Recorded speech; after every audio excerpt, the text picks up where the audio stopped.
The New York Times says Trump has blinked and blinked again, softening his rhetoric on tariffs and whether the plans to oust Fed Chairman Jerome Powell will happen. Here's what he originally said about Powell and a couple of days later when asked if he still plans to fire him. I don't think he's doing the job. He's too late, always too late, a little slow, and I'm not happy with him. I let him know it, and if I want him out, he'll be out of there real fast, believe me. None whatsoever. Never did. The press runs away with things. No, I have no intention of firing him. Joining us now from Connecticut, Charlie Gasparino, senior correspondent with Fox Business Network. So, Charlie, are the Times and other media outlets right that the president, in the face of what's happening with the markets, is consciously toning down his rhetoric about tariffs and whether deals are going to be made? You know, I hate to give the Times any credit because we were saying it well before them.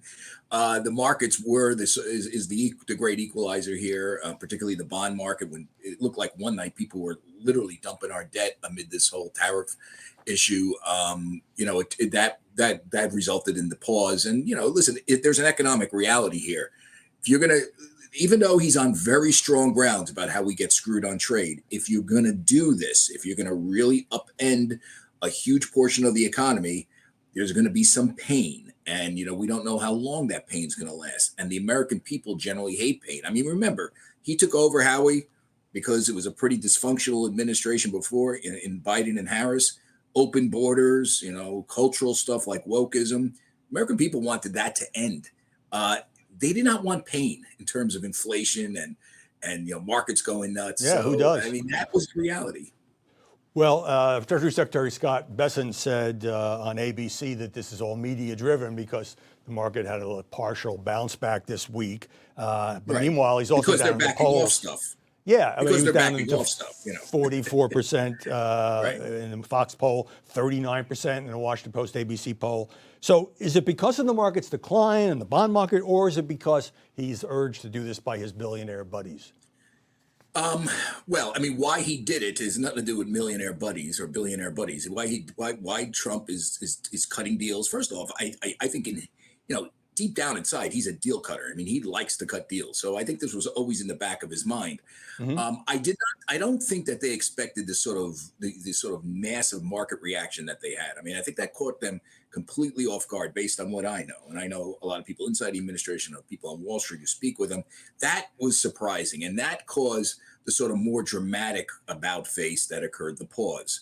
Again, Howie, it's hard to argue with him on the facts. I mean, we get screwed on trade. The question is, how do you go about it? And The way they went about it initially, across the board, with everybody, throwing everybody in the same tank with China, really spooked the markets. And, you start adding it up. Tariffs add into extra costs, lower GDP. Let me jump in because you just broke some news about the Trump White House and what Wall Street is being told. Explain. Well, that, Wall Street is being told that there are deals coming. And by the way, those deals could come this week. There's nothing untoward with Wall Street being told this because, by the way, that's what from every administration that I've covered, from George H.W. Bush, shows you how old I am here, Howie, to Bill Clinton, to Barack Obama, to George W. Bush, they've all dealt with Wall Street and they talk to them about the markets and what's going on. Those are my sources. There's no insider trading here by no insider for me. This is like Mediaite ran something so absurd about this. It's absurd. And by the way, just here's how you know there was nothing untoward about this. Guess what moved the markets? Not the alleged insider trading, my tweet. No one traded on it.